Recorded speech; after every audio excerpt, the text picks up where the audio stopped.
Bom dia, classe. Tudo bem? Bem. Bom dia também para vocês que estão assistindo na gravação. Que primeiro vai fazer a introdução, me apresentar. Meu nome é Tiago Emanuel. Vou ser professor de vocês da disciplina Panorama do Antigo Testamento. Tá ok? Aqui embaixo vocês vão ter o nosso contato para envio de trabalhos e também de questões, dúvidas que você quer encaminhar.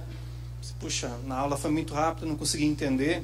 Eu queria saber aquele tema melhor, ou de repente até a explicação que você deu, professor Tiago, mas eu não consegui captar, foi muito rápido. Então você pode estar enviando para esse e-mail aqui, ó, professor.tiagoemanuel.stcs@gmail.com. professor.tiagoemanuel.stcs@gmail.com. Tá ok?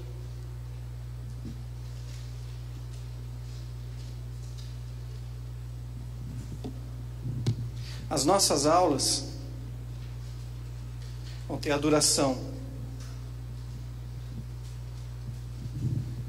do dia de hoje, 9/2, até o dia 13 de abril,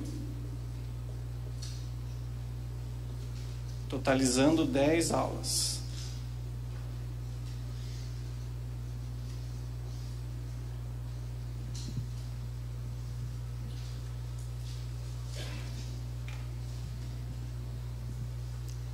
Ok?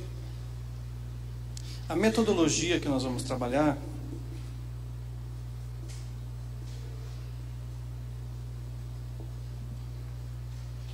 vão ser em 3 partes. A primeira é a leitura do capítulo designado do livro que vocês receberam hoje. Todo mundo recebeu? Panorama do Antigo Testamento? Curso? Todos? Sim? Não? Então, vou indicar para vocês o capítulo que vocês vão estar lendo para a próxima aula e vocês vão fazer leitura na casa de vocês. Na sala de aula, nós temos a explicação e explanação sobre aquele tema, né?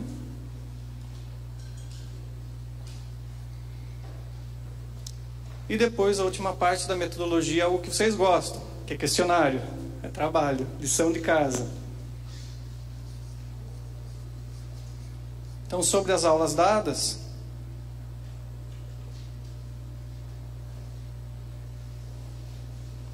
tem um questionário para vocês responderem as perguntas e encaminharem para nós.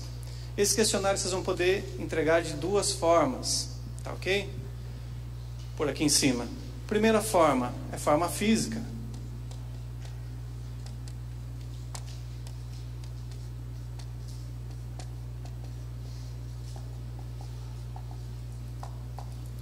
Forma física, como que vai ser? Você pode, puxa, eu não gosto de escrever no computador, prefiro escrever com caneta, escrever à mão. Você pode escrever no papel ao maço.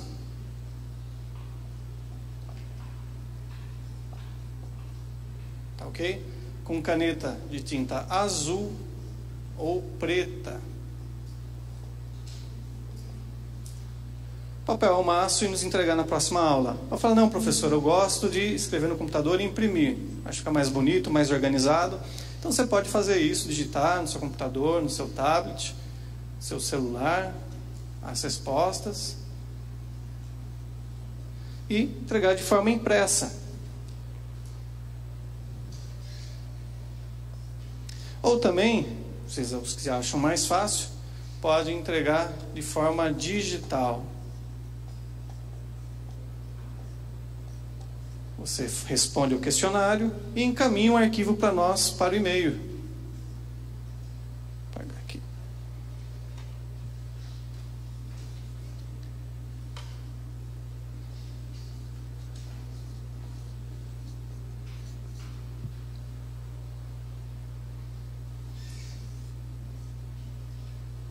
Certo? Claro até aí? Não? Sim?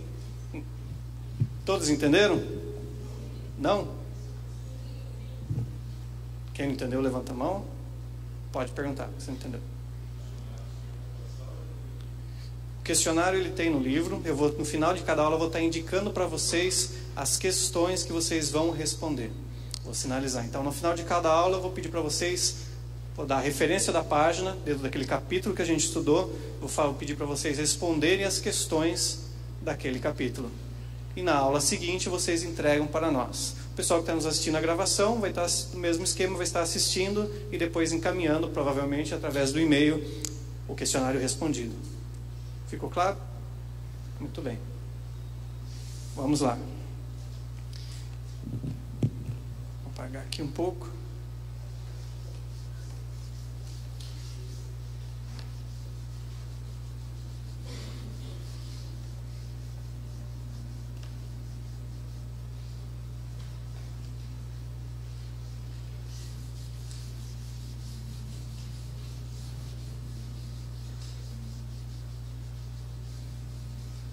Então vamos fazer uma breve introdução ao Antigo Testamento. Quantos de vocês já leram, na totalidade, todos os livros do Antigo Testamento, alguma vez na sua vida? Pode levantar a mão. Temos um pouco número de pessoas que leram. Você também em casa aí, está assistindo a gente na sua igreja, faça essa reflexão aí. Quantos já leram um livro inteiro do Antigo Testamento? Pode levantar as mãos. Já aumenta o número de pessoas, né? A maior parte das pessoas já leu pelo menos um livro inteiro do Antigo Testamento. E quantos leram alguma porção dos diversos livros do Antigo Testamento? Um capítulo, versículos. A maior parte já teve contato com o Antigo Testamento. Muito bem. Eu quero propor para vocês apresentar qual a importância de nós lermos e termos conhecimento, nos aprofundarmos no estudo do Antigo Testamento. Apesar de nossas aulas serem breves, tem 1 hora de duração, serem dinâmicas, mas para você possa levar depois para sua casa, para o seu dia a dia, o desejo, o interesse de conhecer mais do Antigo Testamento, de aprofundar, despertar o desejo de conhecer essa parte da Bíblia que muitas vezes a gente acaba negligenciando. Talvez por uma linguagem difícil, por contar histórias dentro de cenários, culturas que para nós é desconhecida, mas o nosso intuito, o nosso alvo é fazer você um conhecedor das principais estruturas do Antigo Testamento. Histórias, períodos, linguagens, tramas, para que quando você for ler o texto, você possa entendê-lo melhor e ver onde ele se encaixa no Novo Testamento. Tá ok? Agora eu quero pontuar para vocês aqui, vou pôr na lousa, vocês podem copiar, 4 pontos por que nós devemos estudar o Antigo Testamento. Tá ok?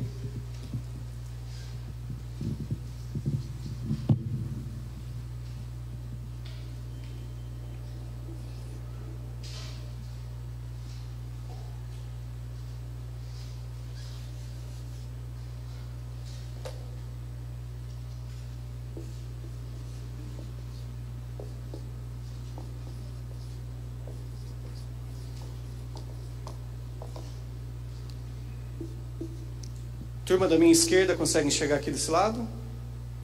Sim, que eu estou escrevendo. Pessoal da minha direita.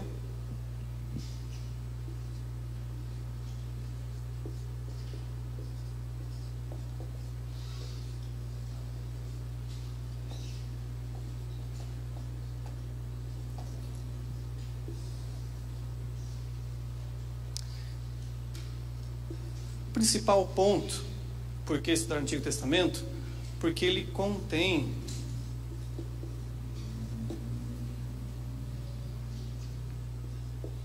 as profecias e revelações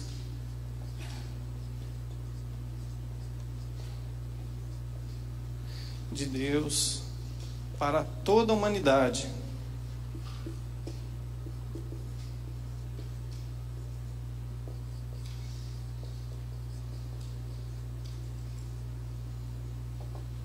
Primeiro ponto é isso, porque ele contém as profecias e revelações de Deus para toda a humanidade. Ou seja, no Antigo Testamento nós vemos Deus criando o homem e se revelando a ele, formando a sua criação, tudo que existe e se revelando a ela, seja de forma direta ou de forma indireta, e apresentando também os seus planos, o que irá acontecer com essa criação, através das profecias, através das revelações. Tá ok? Segundo ponto, porque o Antigo Testamento é o texto sagrado que Jesus, Paulo e os demais apóstolos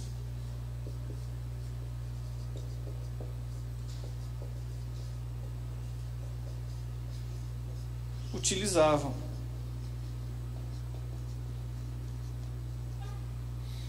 Ok?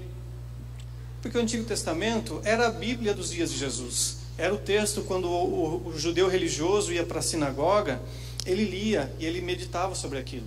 Então o Antigo Testamento são as palavras compiladas, parte por Moisés, parte por Davi, parte por Salomão, no qual eles apresentavam a relação do homem com Deus, os quais Jesus e os apóstolos meditavam sobre ele. Ok?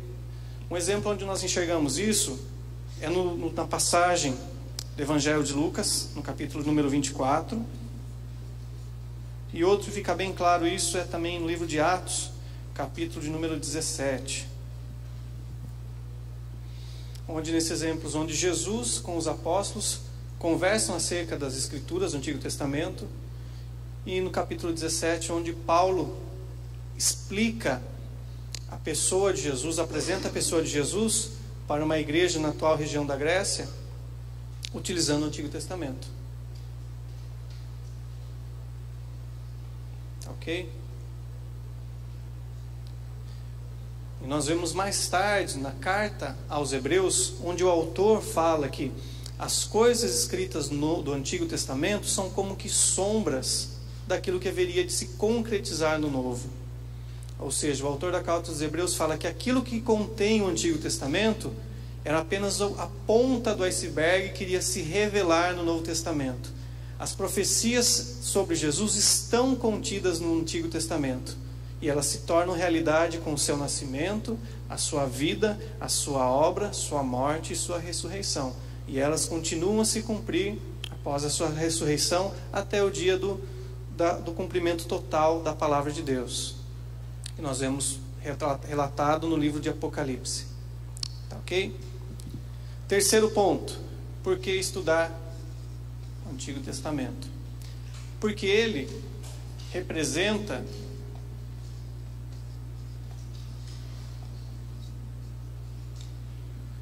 3/4 do volume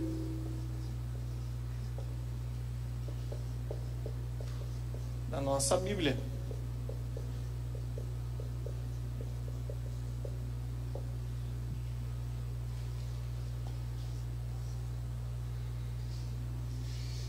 Você já parou para pensar?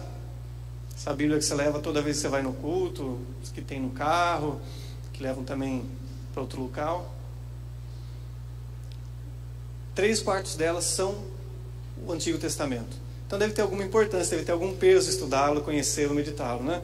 Deus não deixou ele compilado, registrado e guardado à toa, apenas para fazer volume, para segurar debaixo do braço. Não, mas sim para ser estudado e meditado. Porque, como nós vimos no primeiro ponto, ele contém as profecias e revelações de Deus, não apenas para os religiosos, apenas para os cristãos, apenas para os judeus, ou para qualquer outro povo ou religião, mas sim para toda a humanidade. Quarto e último ponto. Por que estudar o Antigo Testamento? Porque ele é a base da crença das 3 maiores religiões do mundo.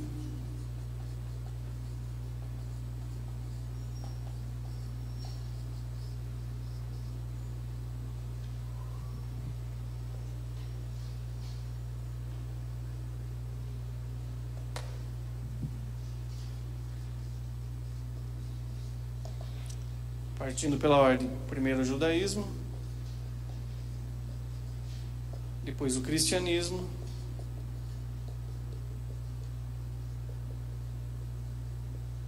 e depois o islamismo.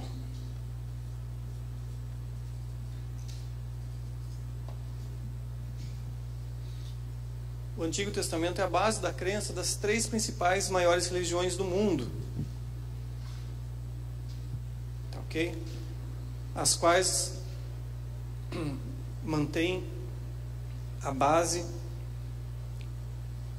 principal sobre o Antigo Testamento. As 3 são de caráter monoteísta, ou seja, adoram apenas um Deus, têm apenas uma divindade e partilham da mesma história do Deus Criador, apontando, revelando servos e profetas para dar um alvo para o povo escolhido. Partindo da ordem histórica, primeiro o judaísmo, ou seja, Deus se revelando para a nação de Israel, primeiro com Abraão, depois forma-se a nação de Israel lá na época de Moisés, que nós vamos estudar mais para frente. Depois com o cristianismo, quando Jesus nasce, vive, tem a sua obra, morre e ressuscita. Como nós falamos aqui anteriormente, o cristianismo é baseado em cima do Antigo Testamento. É a luz lançada por Jesus sobre as escrituras do Antigo Testamento. E a última religião na ordem histórica é o islamismo, que também baseia-se nisso, tendo um só Deus, baseando-se na criação até a chegada dos profetas, e no caso deles até a chegada do que eles consideram o supremo profeta, como Maomé, porta-voz de Deus para eles. Tá ok? Então temos 4 motivos principais por que estudar o Antigo Testamento. Por que mergulhar nele, por que conhecê-lo, por que lê-lo, por que aprofundar nos estudos com ele. Tá ok? Quer apagar?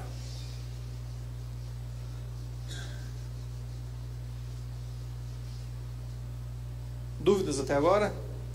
Não.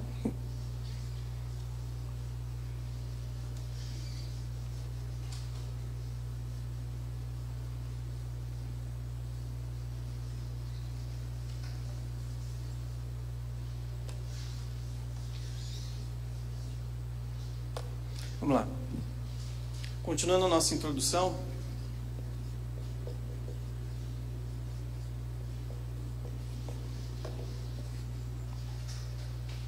Para conhecermos a estrutura do Antigo Testamento, nós vamos ver alguns pontos, alguns tópicos. O primeiro dele é a quantidade de livros que ele é composto. Eles são compostos por 39 livros. Ok? Desses 39 livros, durante os séculos, ao redor do desenvolvimento, os estudiosos colocaram em uma devida ordem, e essa ordem foi dividida em umas subdivisões classificatórias por temas, que nós vamos ver da seguinte forma, em 5 partes. A primeira dela, as subdivisões dos 39 livros, é o Pentateuco, que é uma palavra de origem grega que quer dizer 5 rolos ou 5 vasos, referindo quando os livros eram escritos não da forma encadernada que nós temos hoje em dia, né? Brochura ou encadernada, mas quando eram escritos em rolos feitos de papiro do Egito ou pergaminho, que era o couro de um animal. Vocês já estão vendo e vão continuar vendo na aula de introdução à Bíblia com o professor Rodivaldo. Então o Pentateuco, ele vai tratar 5 livros, os quais são os 5 primeiros livros que compõem o Antigo Testamento, ao qual a autoria é atribuída a Moisés.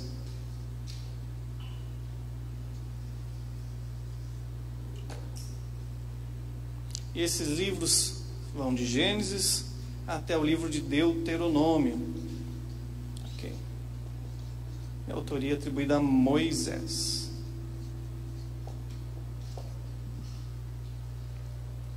Pois a próxima divisão são os chamados históricos.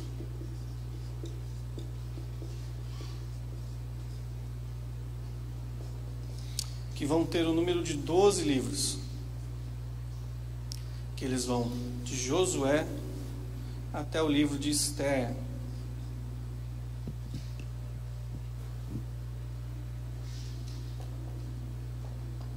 E o tema dele vai ser o quê? Sobre a história da nação de Israel. Do seu desenvolvimento quando eles entram na terra de Canaã, na terra prometida. Começam suas conquistas, passando pelo seu auge na época do chamado Reino Unido, com Saul, Davi e Salomão. E depois com a sua queda, o seu declínio, quando eles começam a pecar contra Deus e são espalhados pelas nações próximas.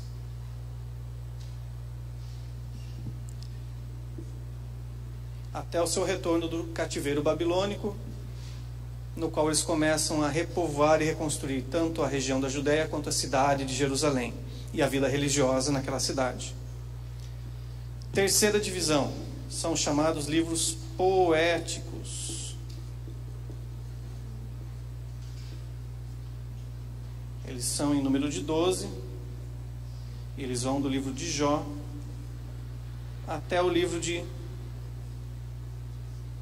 Cantares de Salomão ou Cântico dos Cânticos de Salomão, dependendo da versão da sua Bíblia. Por que eles são chamados assim, Tiago? Porque o seu conteúdo, a sua escrita é baseado na forma poética, ok? A sua estrutura, as histórias que eles contam, os ensinamentos que eles passam são construídos de forma poética, forma de linguagem poética. Acho que o exemplo mais claro que você vai ver é no próprio livro de Cantares. Você vê as respostas, os escritos, sendo até mesmo em algumas partes escrito em forma de coro, onde é um canto e um contracanto daquele texto. Os autores são diversos, mas o principal deles é Salomão.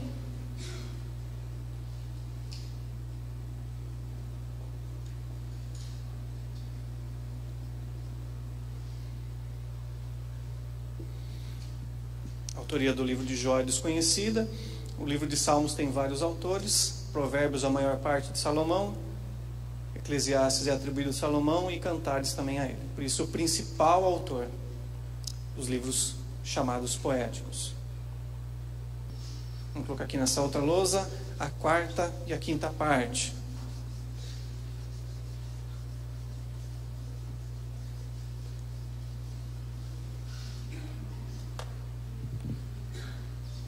Quarta divisão são chamados livros dos profetas maiores.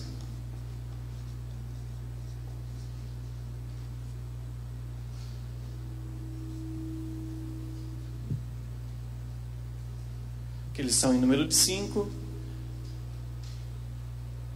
e vão do profeta Isaías até o profeta Daniel.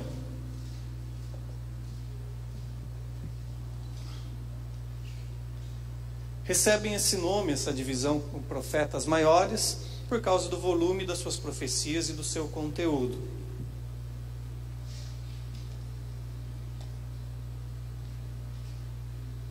E a última parte são os chamados profetas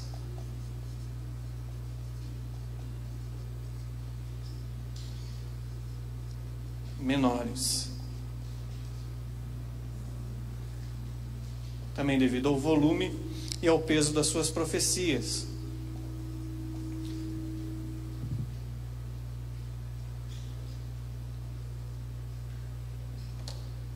Também são 12 livros que vão do profeta Oséias até o profeta Malaquias, o último livro do Antigo Testamento. Claro até aí?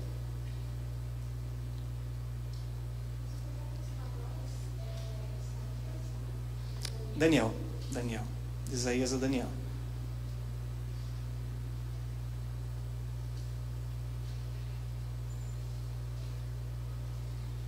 Muito bem.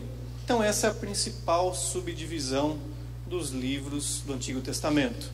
Você divide esses 39 nesses 5 principais temas para ficar mais fácil de você estudá-los, de você conhecê-los.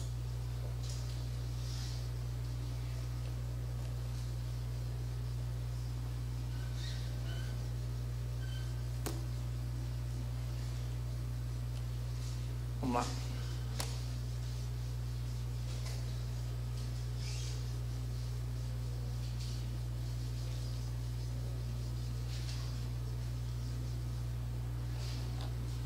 Outra coisa que a gente precisa saber sobre o Antigo Testamento é o período que ele cobre, antes de estudá-lo.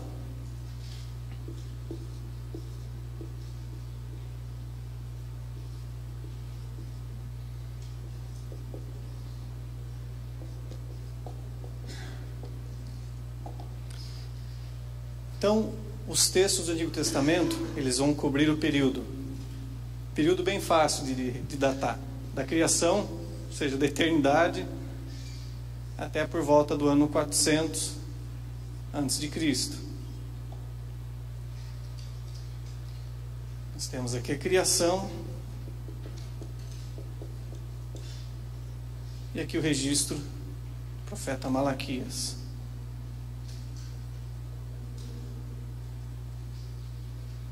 Mas os principais eventos vão ocorrer aqui, entre o ano, por volta do ano 2000 a.C.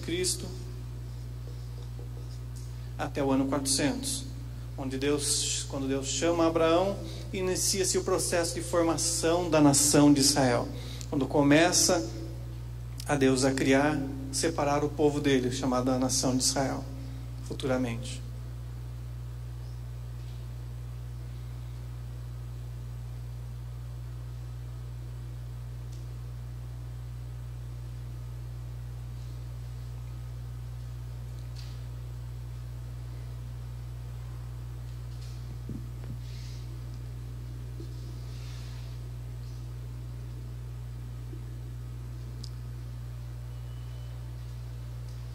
Outro fato importante nós sabemos, onde ele acontece, a localização geográfica dessas histórias que o Antigo Testamento relata e todos os demais textos.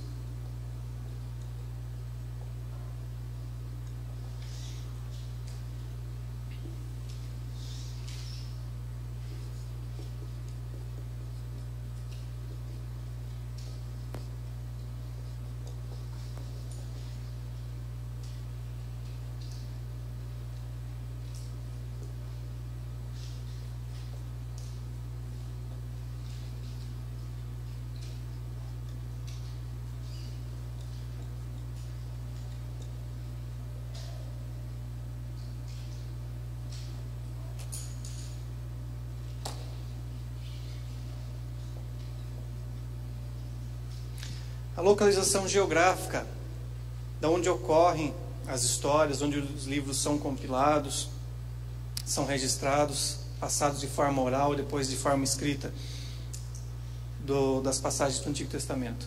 A localização geográfica vai ser no Oriente Médio, que nós chamamos hoje em dia de Oriente Médio, e na região do Nordeste da África.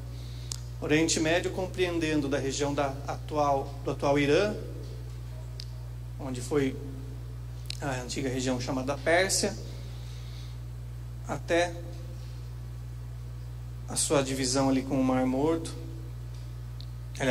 com o Mar Mediterrâneo, na atual chamada região da Palestina, né, onde está o moderno Estado de Israel, as nações árabes lá da Palestina, o Líbano, a Síria, o atual Iraque, e o Nordeste da África, onde nós temos o Egito, que era o Estado moderno do Egito, que era o Império, o Reino do Egito naqueles dias, a Etiópia, a atual Etiópia, a Líbia,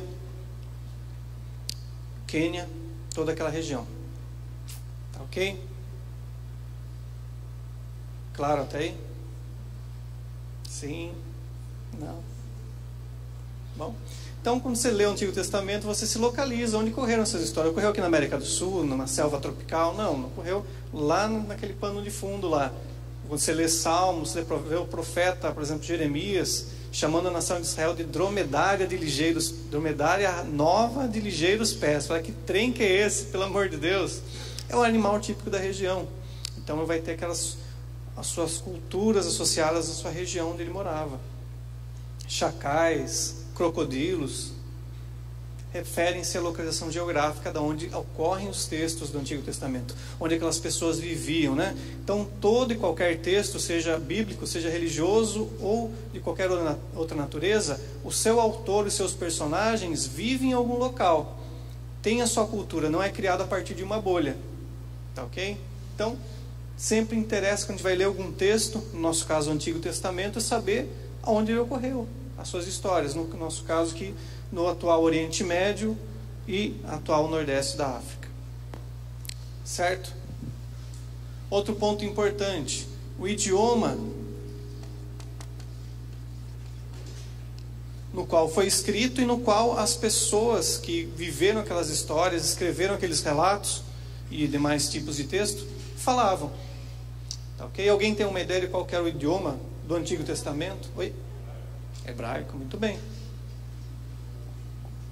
O hebraico bíblico, que é bem próximo do hebraico moderno, que é falado no Estado de Israel, principalmente. Mas também nós temos, lá no finalzinho do Antigo Testamento, algumas pequenas porções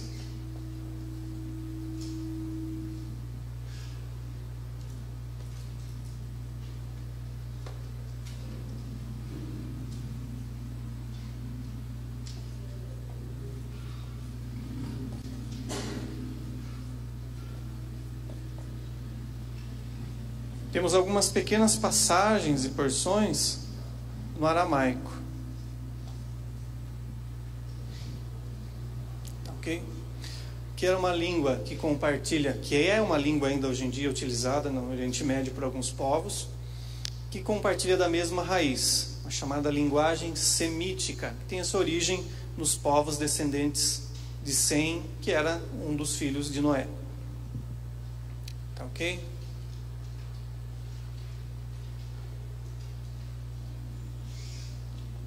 E nós temos também algumas pequenas coisas que nós vemos no Antigo Testamento, que estão baseadas na língua grega e no latim. Onde a gente vai encontrar isso, Tiago? Nos nomes.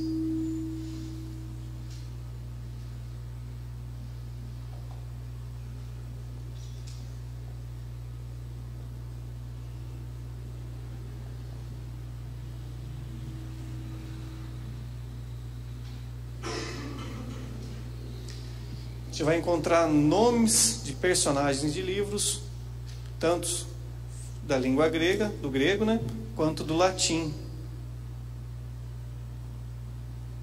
Por que isso, Tiago? Porque eles falavam na época? Não. Por causa das traduções do Antigo Testamento que chegaram até nós. Ok? Então você vê no nosso caso, logo o primeiro livro que nós vamos estudar do Antigo Testamento é o livro de Gênesis, uma palavra grega que significa inícios. Ok?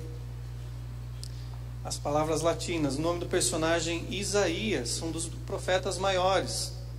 Em hebraico, Ishayahu, que depois, com a tradução para o grego, tem seu nome traduzido para o grego, e depois, quando é traduzido lá no século IV depois de Cristo, recebe o nome de Isaías.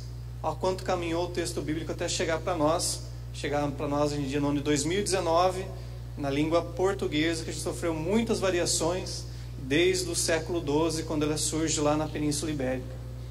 Tá, ok? Então a única coisa que vai aparecer o grego e o latim são os nomes dos livros e dos personagens. O texto, a história, a linguagem dos personagens é o hebraico com pequenas porções em aramaico. Tá, ok? Muito bem.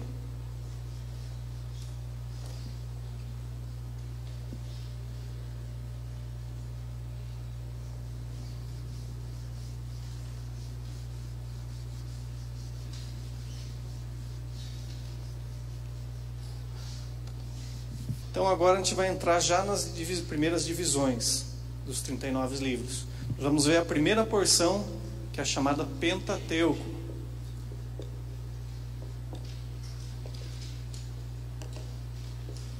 Com o primeiro livro, que é o livro de Gênesis.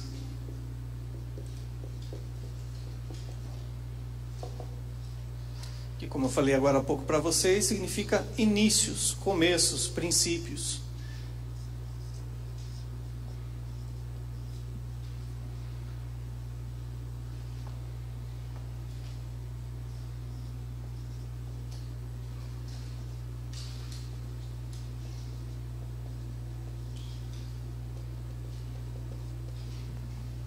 Onde que ele vai estar? Vai estar lá no nosso livro, da página 17 até a página 23.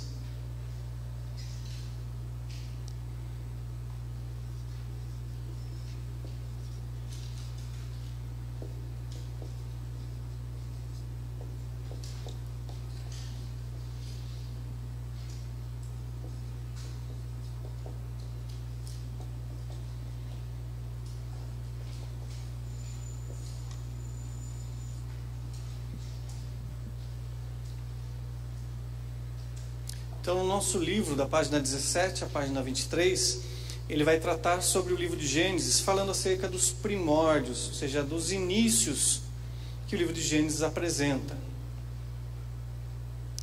Creio que o principal deles vocês sabem, né? Que é o tema chamado a criação, que fala do relato da criação de todo o universo. De Deus criando o nosso planeta, criando o universo, criando o ser humano, criando as aves, criando os animais, criando a atmosfera, criando os minérios, criando as plantas, criando tudo aquilo que nós vemos e nomeamos, estudamos e podemos enxergar de forma próxima, de forma microscópica, de forma macroscópica. Aquilo que o apóstolo Paulo fala em Colossenses, as coisas visíveis e invisíveis, Deus criou e as entregou debaixo da autoridade de Jesus. Então, no livro de Gênesis, no capítulo 1 até o capítulo 2, nós vemos o primeiro princípio, o primeiro início, o primeiro começo, que é a criação do mundo, no qual vai se desenrolar a história do Antigo Testamento, no qual vai desenrolar a história do Novo Testamento e a nossa vida, no ano de 2019.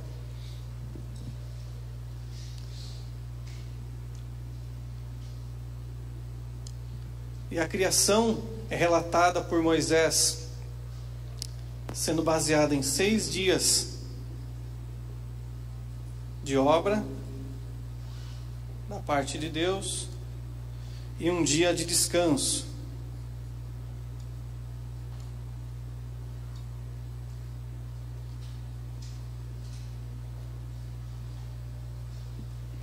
Daí já foi instituída a jornada de trabalho 6x1. O primeiro sindicato extragaláctico, CLT. Deus faz a sua obra em 6 dias, cria o universo, cria um ambiente favorável à vida no nosso planeta, cria a luz, cria os animais, cria os seres aquáticos, cria as aves. No 6º dia ele cria os animais terrestres, cria os mamíferos e a principal obra da sua criação, o ser humano, a mim e você, a coroa da criação, aquele com quem ele exclusivamente depois vai manter relacionamento, vai falar e vai ouvir, vai emitir ordens, esperar obediência e vai esperar receber o amor e mostrar amor para com ele. Então, a coroa da criação. O salmista, no Salmo número 8, fala: o Senhor que nos criou o ser humano apenas um pouco menor que os anjos, porém o cobriste de glória e majestade. Ou seja, o ser humano é a coroa da criação, é o ápice da obra de Deus, é a obra de arte do pintor, do Criador da vida. E nesses 6 dias ele faz a sua obra, completando ela com o ser humano representado em Adão e por extensão com Eva. E no 7º dia ele descansa. Pergunto eu, Deus precisaria descansar? Não. O que ele estabelece para nós aqui? Um modelo, uma simbologia, uma figura de linguagem para mostrar para o homem que 6 dias ele trabalharia e depois no 7º dia seria dedicado ao Senhor, mostrando que era necessário uma ruptura, uma pausa da nossa vida para focarmos para o alto, para alinharmos a nossa vida, né?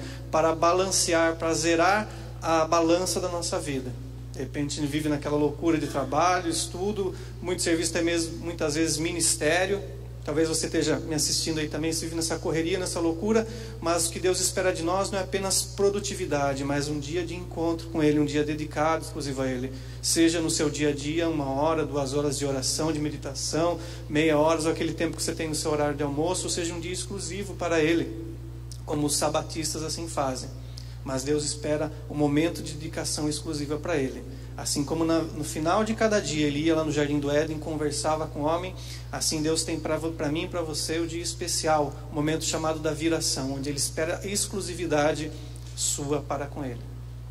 Tá, ok? Então Ele estabelece um modelo, um padrão para ser seguido. Tanto que mais tarde, quando Deus fornece para a nação de Israel os 10 mandamentos, Ele fala: você vai se lembrar do dia do sábado e vai guardá-lo. Ele até dá algumas leis rígidas acerca da guarda do sábado para a nação de Israel. Mas isso é para a próxima aula. Então nós vemos a criação do universo, a criação de todas as coisas. Depois, infelizmente, nós vemos o que? A criação, a introdução do pecado, né, no mundo.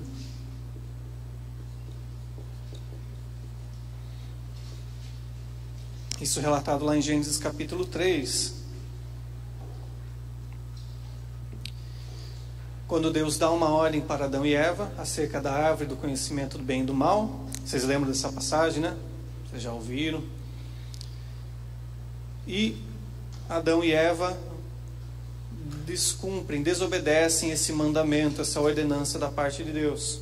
Eles caem na conversa da serpente utilizada pelo diabo e o pecado introduzido no mundo, na raça humana. Ou seja, quando eles desobedecem a Deus, inicia-se o primeiro pecado. É introduzido no mundo o pecado, a desobediência. O pecado não era fruto em si, mas sim transgredir aquilo que Deus havia falado. Eles pecam, se enxergam como nus, e Deus vai lá e mata um animal para cobri-los, iniciando também a morte no mundo.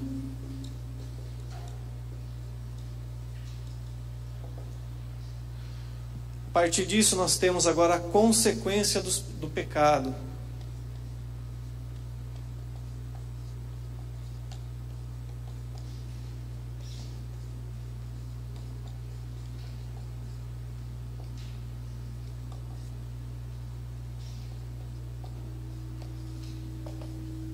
A consequência do pecado, relatado lá em Gênesis capítulo 4 e capítulo 5. Após Adão e Eva terem pecado contra Deus, desobedecidos, terem sido expulsos daquele local chamado Jardim do Éden, daquela região no atual Oriente Médio, onde Deus colocou um jardim especial. Ele veda a entrada do ser humano, ou seja, o ser humano não poderia mais retornar para aquele local. Ele coloca 2 anjos, querubins, com espadas de fogo flamejante, falando: agora você não entra mais aqui. E nós vemos a figura, nós vemos apenas o comentário do Jardim do Éden voltando a aparecer somente lá no livro de Apocalipse. Nunca mais ele é falado, nunca mais ele é visto nas páginas do Antigo Testamento. Só no final do Novo Testamento. Então agora a humanidade, já conhecendo o que é o errado, porque antes conheciam apenas o que era certo. Ao pecar e desobedecer a Deus, eles conhecem o que é errado e agora começam a sofrer a consequência do pecado. Quando Adão e Eva têm os seus filhos homens principais, chamados Caim e Abel, eles têm um desentendimento. Na verdade, Caim se desentende com seu irmão Abel por motivo de inveja. E vai lá, agora ele passa a odiar Abel e deseja o matar, e vai lá e assim o faz. Convida seu irmão Abel para ir para o campo e o mata de forma sórdida, de forma premeditada. Mostrando a consequência do pecado, como o pecado e desobediência entrou no coração da raça humana quando entrou com Adão e Eva e se estendeu para sua descendência, para os seus filhos. Depois disso, quando Caim mata seu irmão Abel, você vê ele fugindo e vai constituir uma cidade, constituir uma família. E se mais tarde, no capítulo 4, quando aparece um bisneto seu chamado Lameque, você vê que esse pecado ele aumentou, que a maldade proliferou de forma muito grande no coração do ser humano, a ponto de Lameque falar: olha, se Caim deveria ser vingado 7 vezes quando um homem o matasse ou ferisse, Lameque deve ser vingado 70 vezes 7. Pois Lameque, saindo, contando para as suas 2 esposas, ele foi o primeiro bígamo que aparece na história, sendo que Deus havia feito lá no final do capítulo 1, capítulo 2, o homem para a mulher, um casal formando uma família, formando uma célula. Agora Lameque fala: não, eu quero ter mais de uma mulher, quero ter vários filhos e quero fazer da minha maneira, não estou nem aí para o que Deus ordenou. E ele contando para suas 2 esposas, fala: olha, Lameque, eu saí hoje e quando eu estava andando por aí, uma pessoa pisou no meu pé e eu o matei. E o outro olhou torto para mim e eu também fui lá e matei. Se Caim deveria ser vingado 7 vezes, Lameque deve ser vingado 70 vezes 7 vezes. Ou seja, a maldade já estava proliferando, multiplicando naqueles dias. Ou seja, o coração do homem estava corrompido de forma muito grande, por causa da desobediência do pecado. E isso vai refletir no relato que nós temos agora no capítulo 6.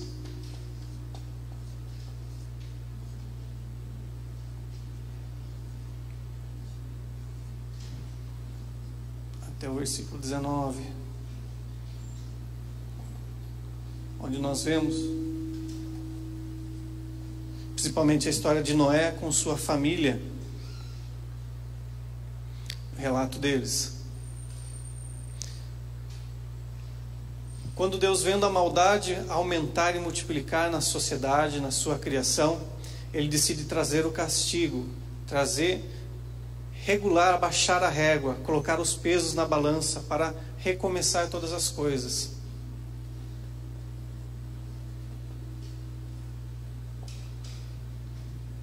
Mostrando a sua soberania e a sua justiça. E Deus escolhe, acha um homem que o temia, que o servia naqueles dias, mesmo quando a maldade estava muito grande, os homens pecavam, eram maus. Ele decide salvar a raça humana, ou seja, a sua criação, através de Noé, com a sua esposa, com seus 3 filhos e as suas 3 noras, e recomeçar a criação na face da terra, recomeçar a humanidade. E você sabe bem, ele ordena que Noé com seus filhos construam uma construção de madeira que nós chamamos de arca, que era uma figura retangular, uma peça retangular com quase 15 metros de altura, com 3 andares, mais de 50 metros de comprimento, no qual eles colocariam um casal, Deus enviaria um casal de cada espécie de animais, e mais Noé com seus familiares, para preservar a vida humana, pois Deus traria o castigo sobre a face da terra através do dilúvio das águas. Creio que você conhece a história. Durante 40 dias e 40 noites há uma chuva torrencial, ou algo que não havia havido na terra, ainda chuva.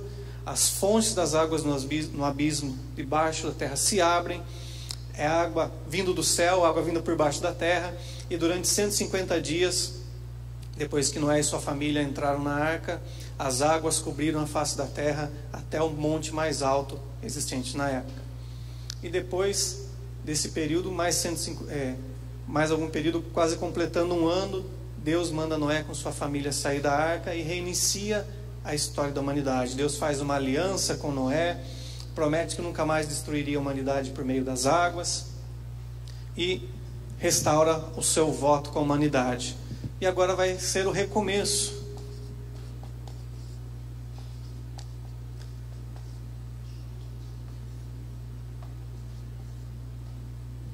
Vou pegar aqui.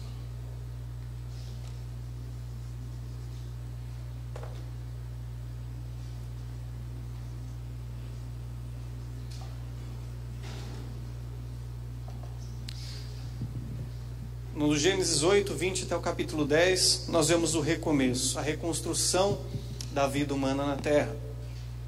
Quando Noé, depois da aliança que Deus faz com ele, ele vai com sua família, planta uma vinha, faz uma plantação de uvas lá, e daquelas uvas ele faz um vinho, e ele bebe, fica bêbado, e fica pelado, fica nu dentro da sua tenda, e um dos seus filhos, em vez de honrar o seu pai e cobri-lo, ele começa a espalhar que seu pai estava peladão, nu, bebaço na tenda, e começa a zombar, tirar sarro dele. E quando Noé fica sabendo desse fato, ele vai lá e amaldiçoa esse seu filho e a descendência dele. No caso foi Cã.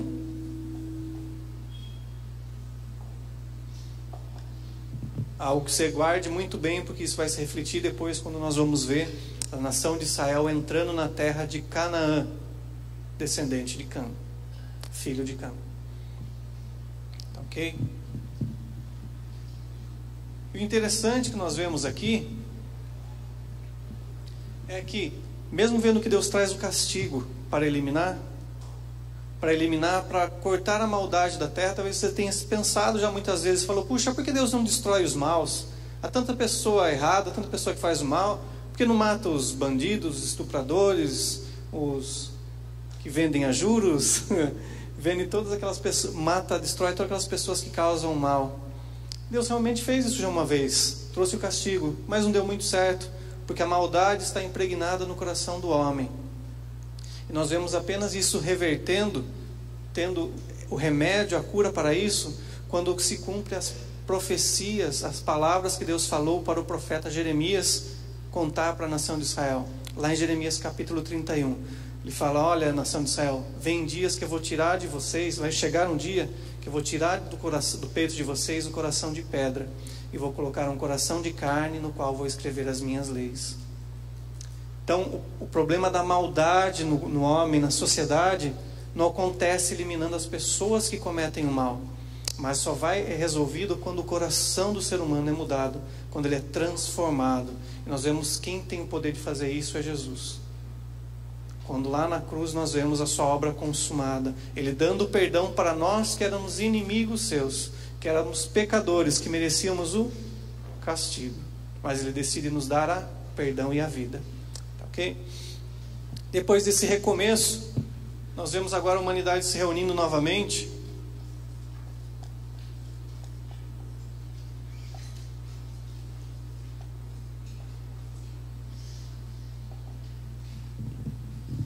E recomeçando a vida. E uma parte desses descendentes de Noé se reuniu numa região muito plana chamada Sinar.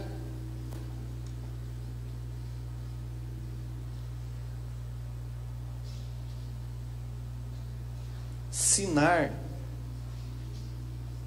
que fica no sul do atual Iraque, né?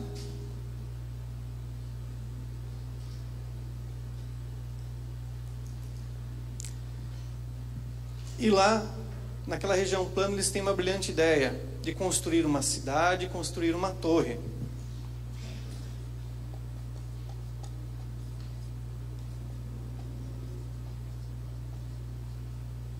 Até aí tudo bem, nada de anormal construir uma cidade, uma torre para as pessoas ficarem agrupadas. O problema era o intuito, o alvo que eles buscavam ao construir essa cidade e essa torre que eles mesmos declaram, e é registrado em Gênesis capítulo 11.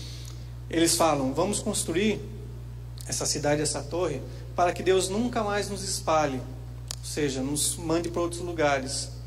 E para que essa torre toque aos céus, ou seja, para ostentar, uma palavra em moda hoje em dia, né? Para mostrar opulência, manifestar o seu poder, o seu dinheiro, e para que o nosso nome se torne célebre e nunca mais se apague. Ou seja, esses três intuitos mostraram a maldade ainda no coração do homem. Eles não queriam mais viver de acordo com a vontade de Deus. Se Deus mandasse eles irem para o norte, eles queriam ir para o sul. Se mandasse para o oeste, eles iam para o leste. Se mandasse eles se separarem, eles queriam ficar juntos. Se mandasse ficar juntos, eles queriam se separar. Ou seja, para que Deus não nos espalhe, para que essa torre toque o mais alto dos céus, ou seja, desafie o poder de Deus e nosso poder, ser humano, seja manifesto. E para que o nosso nome se torne célebre. Você conhece bem a história, Deus dá uma olhada naquela construção, põe o chapéu branco de engenheiro civil, olha lá e fala, não vai dar certo isso aqui não. E vai lá, o que ele faz? Está com uma pedra, um meteoro, manda um anjo, o que ele faz? Confunde as línguas, né? Confunde as línguas e aquela construção se para, ninguém mais se entende com ninguém, e os idiomas daquelas pessoas se tornam-se diferentes, e elas acabam se espalhando e povoando a região ali do Oriente Médio, né? Como eles não queriam ser espalhados, acabaram fazendo o contrário, se espalhando. E o Babel, uma das possíveis interpretações para essa palavra quer dizer confusão, referente à linguagem que foi confundida por Deus durante a construção daquela cidade, daquela torre. Tá ok? Nossa aula de hoje encerramos aqui. Eu vou passar para vocês as questões para a próxima aula. E depois faremos as chamadas. E o material de leitura para a próxima aula. Vamos lá. Para a próxima aula, questionário que vocês vão trazer para nós, ou enviar pelo e-mail. Está lá na página de número 21. Vão ser as questões de número 1, 4, página 21. Página 21. Não, perdão, 24. 24. Página número 24. Agora vai, né? Falando página errada não dá certo. Página número 24. Questão de número 1, 4 e 6.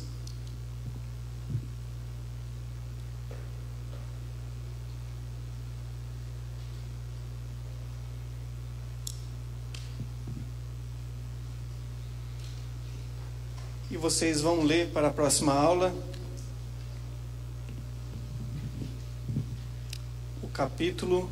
os capítulos de número 2 até o capítulo de número 4. Vou colocar aqui, fica mais fácil.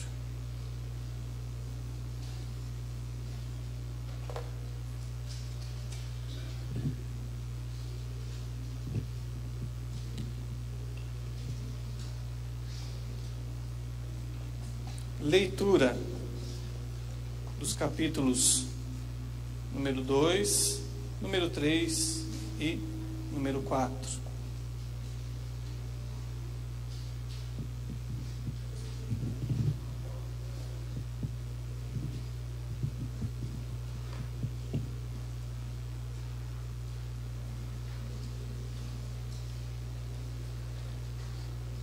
Pode falar. Questionário, como a gente falou lá no começo, ou vocês fazem na folha papel ao maço, caneta azul, caneta preta, ou vocês digitam e imprimem, ou pode mandar o arquivo digital para o nosso e-mail de contato. Só coloca o nome, as questões e a resposta embaixo. Questão número 1, o enunciado com a resposta. Pode falar.